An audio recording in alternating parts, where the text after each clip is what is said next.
EPFO के subscriber के लिए बड़ी खबर। 4 बजे की कैबिनेट की बैठक में नया पेंशन नया नियम को लेकर बड़ा फैसला जारी। 65 लाख पेंशनर्स को शानदार सौगात मिली है। सरकार ईपीएस पेंशन स्कीम में बड़े बदलाव की तैयारी करने जा रही है। मिनिमम पेंशन बढ़ोतरी को लेकर बड़ा फैसला जारी।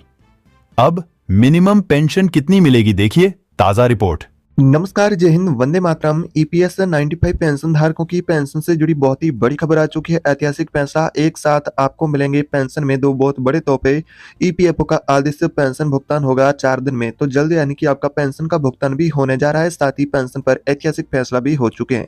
एक साथ दो यानी कि पेंशन से जुड़ी बहुत ही बड़ी खबर आ चुकी है। पेंशन के भुगतान को लेकर साथ ही नया लिस्ट भी जारी हो चुका है। इस लिस्ट के अनुसार आपको पेंशन कितनी मिलेगी, ईपीएस के 65 लाख पेंशन धारकों की पेंशन से जुड़ी बहुत ही बड़ी गुड न्यूज आ चुकी हैं। अगर आप एक ईपीएस से 95 पेंशन धारक है तो अब आपको नई पेंशन कितनी मिलेगी उसके बारे में वीडियो में विस्तार से बात करेंगे। साथ ही आपकी ओपीएस को लेकर भी जारी हो चुके हैं नए नियम जो कि लागू होने वाले हैं 1 फरवरी से।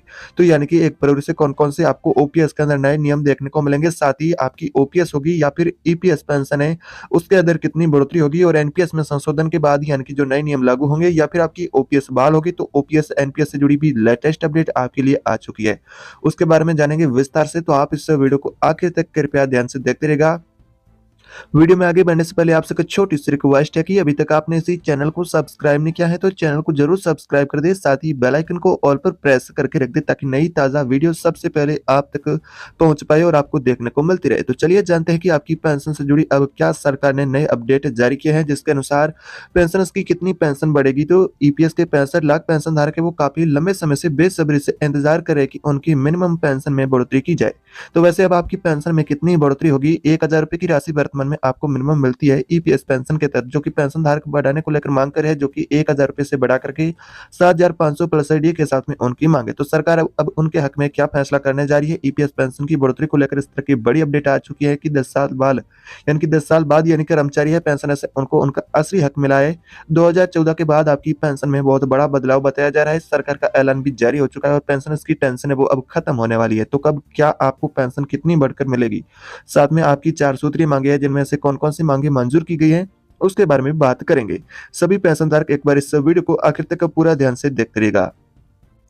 58 साल से अधिक उम्र वाले जो पेंशनधारक हैं उनके लिए ईपीएस पेंशन उनको मिलती है, जैसा कि उनको 10 साल का रेगुलर कंट्रीब्यूशन कंप्लीट करना होता है। उसके बाद उनकी 58 साल की एज कंप्लीट होने के बाद उनको पेंशन मिलना शुरू हो जाती है। तो आप सभी को बता दें कि हायर पेंशन ही अब आपको मिलेगी और ईपीएस 95 पेंशनधारक है उनकी पेंशन से जुड़ी इस तरह की खबर है कि जो ईपीएस के 65 लाख पेंशनधारक है जो वर्तमान में 1000 रुपए की मिनिमम पेंशन ले रहे हैं, तो उनके लिए अब अच्छी गुड न्यूज ये जारी हो चुकी है कि अब उनको पेंशन 9000 प्लस एडीए के साथ में मिनिमम पेंशन आपको मिलेगी, जिसको लेकर 65 लाख पेंशन धारक है 2014 के बाद लंबा यानी कि समय के बाद अंतराल के बाद आपको ये बड़ी खुशखबरी देखने को मिलेगी। इस तरह की जानकारी मीडिया रिपोर्ट के अनुसार आ रही है कि सरकार ने ऐसा फैसला किया है और इस खबर की आखिरी पूरी सच्चाई क्या है वो भी आगे आपको बताएंगे। क्या आपकी पेंशन अब 9000 प्लस एडीए के साथ में मिलेगी और साथ में हायर पेंशन मिलेगा और 58 साल के यानी कि अधिक उम्र वाले पेंशनधारक उनको सभी को एक समान क्या पेंशन 9000 प्लस एडीए की पेंशन सभी को मिलेगी।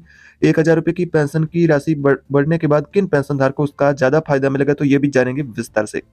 तो आप इस वीडियो को आखिर तक पूरा ध्यान से देखते रहेंगे तो सारी जानकारी ईपीएस पेंशन से जुड़ी होगी वो सबसे पहले आपको इसी चैनल पर देखने को मिलेगी। तो चैनल को जरूर सब्सक्राइब भी कर दीजिएगा।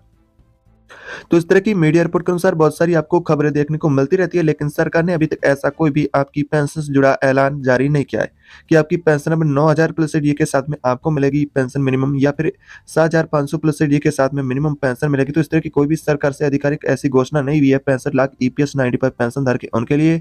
उनकी पेंशन धारकों की पेंशन से जुड़ा ऐसा कोई भी आधिकारिक घोषणा अभी तक नहीं हुआ है कि आपको पेंशन बढ़ोतरी के साथ मिलेगी।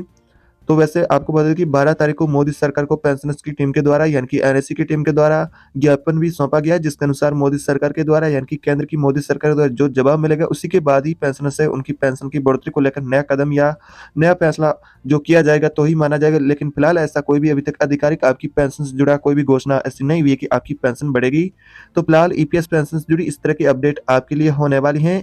अब जानेंगे कि आपकी ओपीएस या फिर एनपीएस में कहे तो बदलाव को लेकर पेंशन धारक काफी लंबे समय से इंतजार सरकार से कर रहे हैं कि सरकार उनकी एनपीएस में संशोधन करे या फिर आपकी ओपीएस है जिससे कि बहाल करने को लेकर मांग करे। तो ओपीएस को लेकर क्या है आखिरी फैसला और एनपीएस में सरकार ने क्या बड़ा फैसला लिया है जिससे कि 1 फरवरी से बदल जाएंगे पैसा निकालने के नियम और आपकी क्या ओपीएस फिर से लागू होगी या फिर आपकी एनपीएस में संशोधन होगा या फिर जो नए नियम लागू होने के बाद क्या आपको बाकी जो ओपीएस, एनपीएस के संशोधन को लेकर जो आपकी माँगें थी उनको क्या सरकार पूरा करेगी या फिर नहीं? जो 65 लाख ईपीएस के पेंशनधारक है वो भी बजट के अंदर आस लगाए हुए सरकार से बैठे हैं और साथ ही जो एनपीएस के पेंशनधारक है जिनको वर्तमान में एनपीएस के अंदर यानी शामिल है 2004 के बाद, जो कि पेंशनधारक चाहते हैं कि सरकार ओपीएस फिर से बहाल करे और एनपीएस को खत्म करे।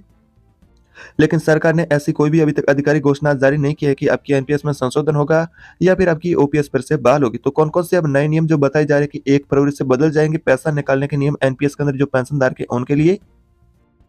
पेंशन फंड नियामक और विकास प्राधिकरण के अनुसार यानी कि एनपीएस के नए नियम के तहत अब कोई भी एनपीएस खाते से 25% अमाउंट है जो आप निकाल सकते हैं, यानी कि 25% तक उसका ज़्यादा इनकी अमाउंट भी निकाल सकते हैं। यानी कि आपको बता दीजिए, अगर आपके एनपीएस खाते में 25% से ज़्यादा का अमाउंट आप निकाल सकते हैं। पेंशन फंड नियामक पीएफआरडीए पेंशन फंड नियामक यानी कि जो पीएफआरडीए के विकास प्राधिकरण है, राष्ट्रीय पेंशन प्रणाली एनपीएस के तहत पेंशन निकासी के प्रावधानों को निर्धारित करते हुए एक नया नियम भी जारी किया है।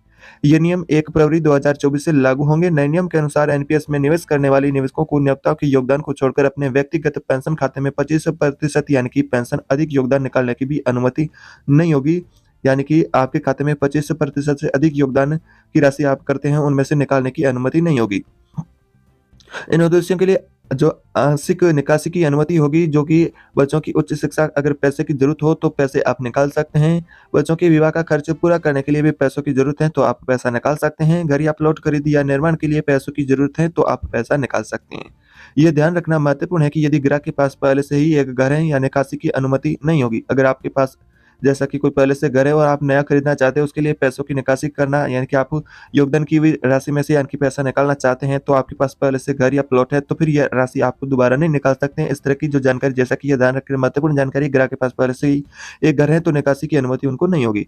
गंभीर बीमारी के इलाज के लिए भी एनपीएस से पैसा आप निकाल सकते हैं। ग्राहक की विकलांगता या अक्षमता के उत्पन्न होने वाले जैसे कि मेडिकल और आकस्मिक खर्चे, जैसे कि उसके लिए भी आप इसका फ़ायदा ले सकते हैं, उठा सकते हैं पैसे। कौशल विकास, री-स्किलिंग के लिए भी और ग्राहक द्वारा अपने उद्यम या किसी स्टार्टअप या जो आपका स्टार्टअप है उसकी स्थापना के लिए भी किया गया खर्चे, जैसे कि आंशिक निकासी के लिए ये शर्तें होंगी।